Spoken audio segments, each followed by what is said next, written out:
नमस्कार दोस्तों, आपका इस नए अंक में बहुत बहुत स्वागत है। मैं आपके साथ एक जो है वाकया साझा करना चाहूँगा। ये बात है सन 2020 की। एक महिला आती है, अपनी सारी समस्याएं मुझे बताती है कि ऐसे ऐसे उसके साथ जो मारपीट हुई, उसके साथ उसके पति द्वारा जो बर्ताव हुआ, उसकी जेठानी द्वारा जो बर्ताव हुआ, वो सारी चीज़ें मुझे बताती है। उसके बाद पता चलता है कि पिता उसका शराबी था, या एक तरीके से कह सकते हैं लड़की की उम्र उस वक्त 19 वर्ष थी और लड़के की उम्र 42 वर्ष थी। लड़की शादी होने के बाद घर पहुंचती है। घर पहुंचने के बाद जब कुछ समय गुजरता है तो उसको पता चलता है कि उसका पति उसकी जेठानी के साथ रिलेशन में है, और ये चीज उसे जो है पता चलती है तो वो एक वीडियो भी बना लेती है। और वीडियो बनाने के बाद क्या होता है कि पति के साथ इस बात को लेकर थोड़ी नोकझोंक होती है, तो पति उसके साथ मारपीट करता है। मारपीट के बाद जो है बात थाने तक पहुंचती है और वो लड़की बहरहाल ये सारे पूरे बाकी प्रकरण होने के बाद अपने मायके में आ जाती है। उसका फादर, जो लड़की का जो पिता है, वो घर नहीं रहता था, वो कहीं बाहर रहता था उसकी शादी के बाद। तो घर में उसके 2 छोटे भाई थे और एक उसकी माँ थी। माँ उसका कोई छोटा मोटा काम करती थी, उसके अलावा भाई छोटे थे, तो घर में इनकम का जरिया कोई विशेष था नहीं। बहरहाल उसके बाद होता क्या है कि मेरे पास आते हैं, मुकदमे स्टार्ट होते हैं। डोमेस्टिक वायलेंस से स्टार्ट होता है, 498A का मुकदमा स्टार्ट होता है। उसके बाद मेंटेनेंस का स्टार्ट होता है और सेक्शन 406 IPC का भी एक मुकदमा स्टार्ट होता है। अब इसके एवज में उनके पास देने को कुछ था ही नहीं।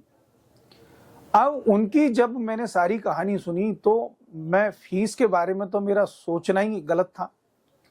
तो हुआ क्या, केसेस स्टार्ट होते हैं। केस स्टार्ट होने के बाद वो लड़की मंडी चौराहे से और कचहरी तक 20 से 25 रुपए किराए बचाने के चक्कर में पैदल आती थी। अब जो महिला 20 से 25 रुपए बचाने के लिए 5-7 किलोमीटर पैदल आ रही है, आप फीस की क्या उम्मीद करोगे उससे।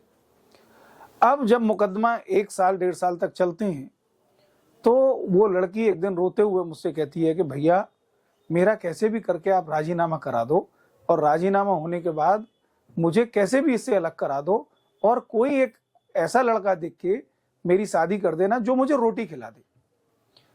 और वो जो है घर में ये माला बनाने का काम करती थी, जो मोती बुवाई का होता है। 50 से 60 रुपये, मैक्सिमम 100 रुपये कमा लेती होगी, जिससे अपने जो है खान पीन का उसका ये सब चलता था।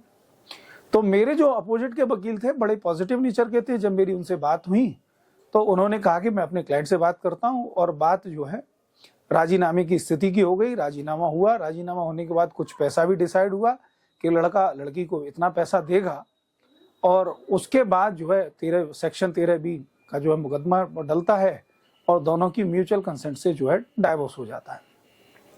डाइवोर्स होने के बाद क्या हुआ कि लड़की और लड़की की माँ दोनों मेरे पास आती हैं। आने के बाद कहा कि कोई जो है रीमैरिज के लिए कोई लड़का आप बता दो, जिससे कि उसके घर में इतना हो कि वो इस लड़की को रोटी खिला दे। मैं जो है पता करता हूँ अपने रिलेशन में, या लोगों से जो मेरे परिचित हैं उनसे बात करता हूँ, तो एक व्यक्ति मुझे मिलते हैं।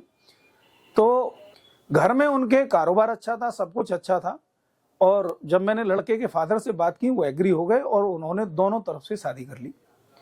दोनों तरफ से, लड़की के पक्ष से भी उन्होंने पैसा खर्च किया, सारा सब कुछ खर्चा जो है उन्होंने ही वहन किया, और वो शादी करके उस लड़की को ले गए। उसके बाद क्या होता है, आज की डेट में उस पे 2 बच्चे, बहुत अच्छा जीवन जी रही है। और मैं ये मानता हूं कि जिस व्यक्ति को जहां पहुंचना है वो वहां पहुंच ही जाता है। हर व्यक्ति अपना भाग्य और प्रारब्ध अपना लेके आता है और अपने भाग्य और प्रारब्ध के हिसाब से अपना जीवन जीता है। आज के अंक में बस इतना ही। बहुत बहुत धन्यवाद।